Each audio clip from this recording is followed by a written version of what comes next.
Ladies and gentlemen, welcome back. I hope that you are having a wonderful morning, afternoon, evening, whatever it may be that you are stopping in. I appreciate you stopping on in. Let's go ahead and listen to some Anna von Hausswolff. We're going to listen to the title track of the album Iconoclast, which was released in 2025 last year. And naturally, that will be the title track, The Iconoclast. Here on the album, we're listening to this because it was suggested and sponsored by Lyrical. So thank you so much for the recommendation. Once again, thank you so much for the support as well. Now, before we dive into it, this was also an album from Symphony X. I didn't really pay attention to this album. Paradise Lost is pretty much the last album from them I kind of really enjoyed. When it comes to this, I've seen the word and such, but I've never actually looked up the definition. So let's go ahead and do that now before we actually dive into it. Maybe to give us a little bit of idea and forethought of what we could be expecting, at least lyrically, perhaps musically as well. It says an iconoclast is someone who attacks cherished beliefs, traditional institutions, or established ideas, often seen as a rebel or nonconformist. So with that in mind, let us go ahead and play this song. We would discuss it after. It's the longest track on the album as well. I'm looking at it, clocking in at about 11 minutes or so. Here we go. I don't have my volume. I'm sorry, that was my mistake. I don't have any of my volume on. It was only 3 seconds that played. Back up.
So tribal and ritualistic.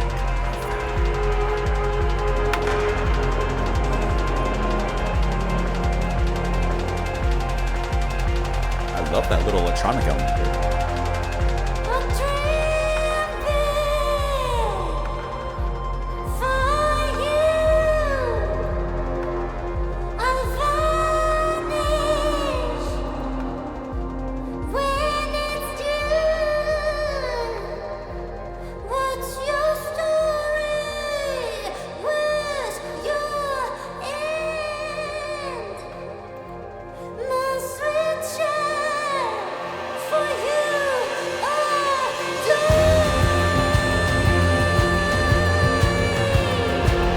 Really just cuts through this very unique way.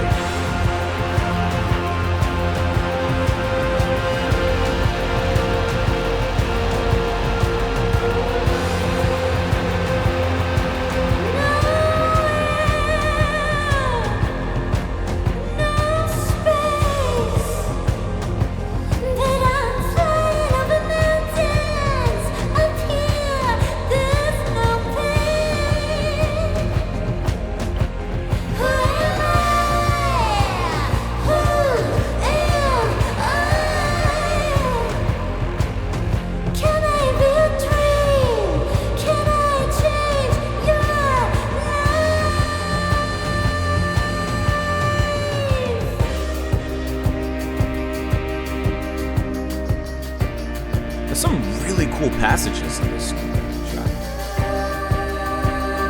Only a couple minutes in or so.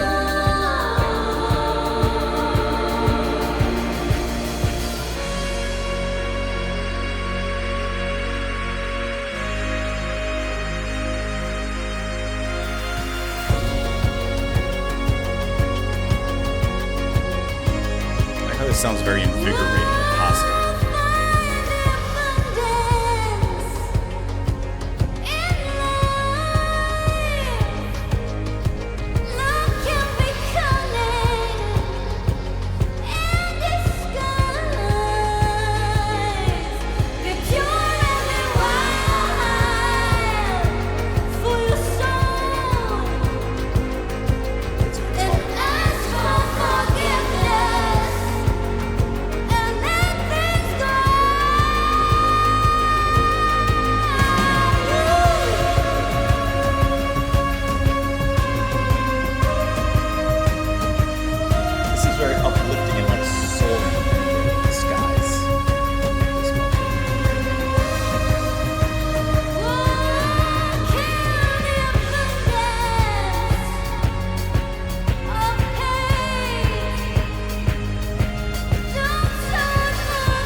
for that one.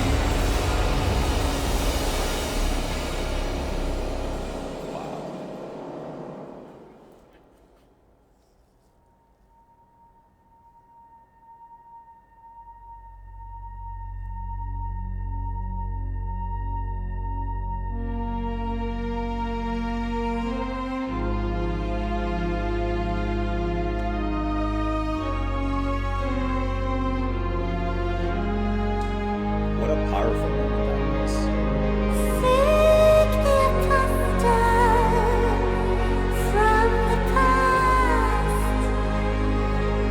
There is wisdom, my dear Iconoclast. Forgive your love for growing old. Forgive your father for growing cold. Find the abundance in your life. Couldn't be happier with the knife. Look at it run, let it go, and accept the freedom in your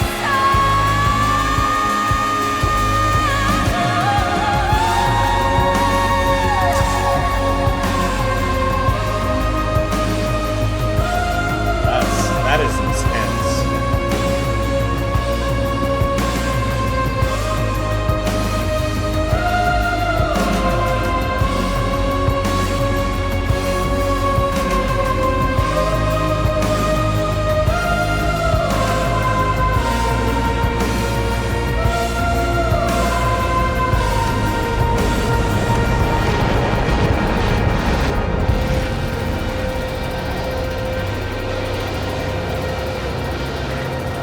There's some unique experimentation with some of the sounds.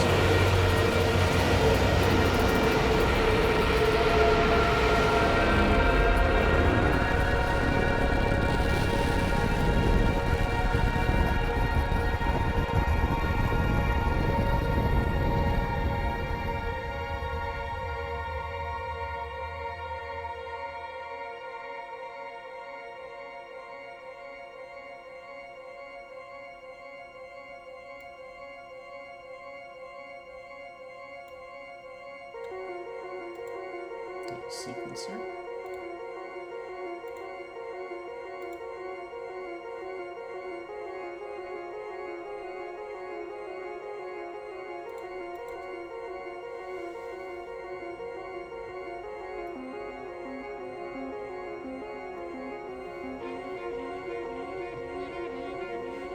This oboe. This is kind of like a Philip Glass repetition.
protect you?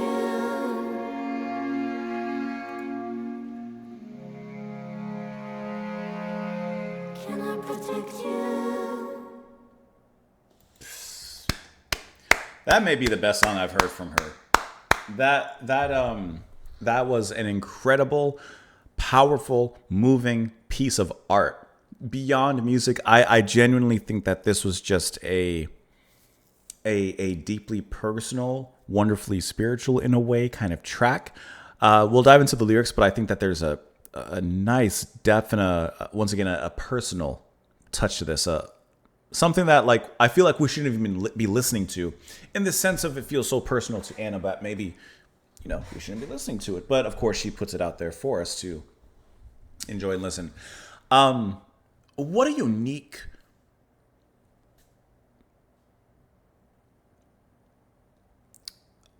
amount of styles. I was trying to think of a word, but I can't. But what a unique amount of styles that are also involved in this track. From the opening, which kind of has a little bit of a tribal kind of near ritualistic kind of drum rhythm as it comes in, beating like the pacing and the running of feet or like a heartbeat. There's something tumultuous and adrenaline inducing about it. And then you have these bits of electronics that come in and almost give it a down tempo. I wouldn't go as far as to say trip hop, but like a down tempo kind of spin off at certain points. And then it just goes back and forth from there. Anna's singing here is also incredibly unique. There's something wonderfully and beautifully odd about the way that she sings here. Her voice just cuts through the air and cuts through the mist of the song, kind of like a serrated blade, because there is an edge to it. There is something off is not the word I want to use, but like I said, just odd, right? There's a wonderful oddity about it. But the way that she sings here is so unique and deeply, deeply passionate. We'll talk about the one moment that I said like we have to remember, because I really want to mention that moment. I think it relates very well to the lyrics and what's happening in the story here. But her performance is just otherworldly. And from the kind of piercing way that she sings in the beginning to the more, I would say, completely holy and divine way that she sings in the end, the track goes from, depths into heights. It swims, it sinks, and it soars really nicely. And it just takes you through all these different emotions and musical tonalities in this really perfectly abridged kind of section that, like, I don't know, it just has a lot of heart and creativity to it. And I think it just works perfectly as this deeply personal epic that she's created. And once again, the use of electronics, so you kind of hear like some keyboards or maybe even sequencers in here that at a certain point that kind of round out as it gets closer towards the back half of the track. You have this saxophone section, which I definitely have to mention that as well. Just a lot happening. Let's kind of go through this a little bit here. Let me pull it back up briefly. So in the beginning, like I said, the kind of running heavy, I kind of switched off, but this is the heavy, kind of tribal, like running is what I hear here. We're chasing or being chased. And then, of course, it switches immediately into something a little more peaceful. And then her singing comes in and adds this. It adds this this otherworldly spirit kind of energy. Like she sounds like she belongs in this world, but she sounds like she doesn't belong in this world. She sounds like an oracle in the midst of her prophesying. She sounds like an oracle in the midst of a trance, and she's just relaying information and relaying what she's seeing and prophesying to us. And this is when it changes to something more uplifting. Listen to how it glides. But can I say one of the most beautiful sections in here? Well, okay, first I guess I should let this rise so we can hear what was, to me, one of the most intense things I've heard for a while. I just think that was an incredibly awesome thing that she did here. Listen to this.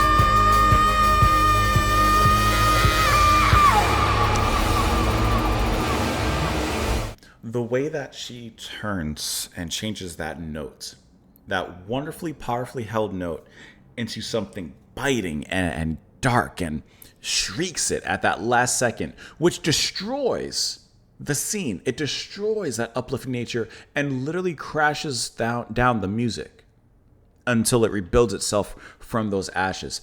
That was just such an intense moment within that passage that transitions, of course, to where the song would go forward. I could not help but be impressed by that. And of course, the destruction that comes after, but the recreation that comes after that. But one of my favorite things here is here. This section right here. I'll tell you why, besides it just being beautiful. The way that the saxophone and the peacefulness of that moment just kind of drift, because that's what it's just a really wonderful drift. I've mentioned this song before, or this piece of music before, but I got to mention it again. It's very reminiscent of what I consider is one of the most beautiful pieces of music for myself personally. I'm not speaking for you. I'm speaking for myself personally, which is Drugged by Bass Communion, a side project of Steven Wilson. And it's very reminiscent, this part right here, of eventually in this track when the sax comes in this very beautiful way.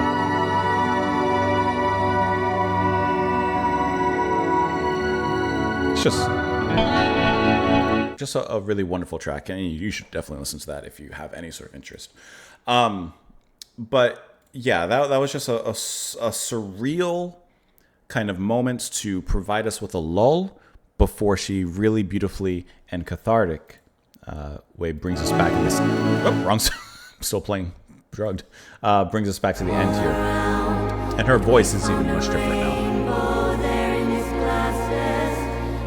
And just breathes with hope and possibilities and a future. You know, I think that's just incredible. Now, let's dive into the lyrics. Now, let's talk about this. I dream big for you. I'll vanish when it's due. What's your story? Where's your end? My sweet child, for you I'll die. This tells us everything we need to know. This is, I'm just reading into this. Her feelings, her love letter, her words that she's passing down to her child. No air, no space, but I'm flying over mountains. Up here, there's no pain. Who am I? Can I be your dream? Can I change your life? Find the abundance in life. Love can be cunning and disguised. Be pure and be wild for your soul. And ask forgiveness and let things go. Like, I view this as, like I said, her almost leaving as much knowledge and passing down as much knowledge to her child as she can. And just passing down that parental advice from the things that she's experienced, encountered, and learned. Kill the abundance of hate. Don't search for freedom in the States. Too many soldiers all around and too many children in the ground. I read this as a few ways. Don't search for freedom in the States. Could be, of course, referencing the U.S. right now. Could also be referencing just don't look for freedom in a certain or a particular state of being. Find it in yourself. Don't search outward for it. Seek the apostle from the past. Bury his wisdom, my dear Iconoclast. Forgive your mother for growing old. Forgive your father for growing cold. So, of course, like, forgive us for not being there in the later part of your life, you know, as parents age. I like how she says, seek the apostle from the past. Bury his wisdom. Like, bury it for the future, right? Don't worry about now. Worry about later. Find the abundance in your life. Cut out the anger with a knife. Look at it wildly. Let it go. And accept the freedom in your soul. See what I mean? Accept the freedom in your soul. Not searching for freedom outwardly. And then, of course, the ending, which is a very positive run. So many dreams, so many bodies, so many faces all around. Following something, following people. Someone lonely gets left behind.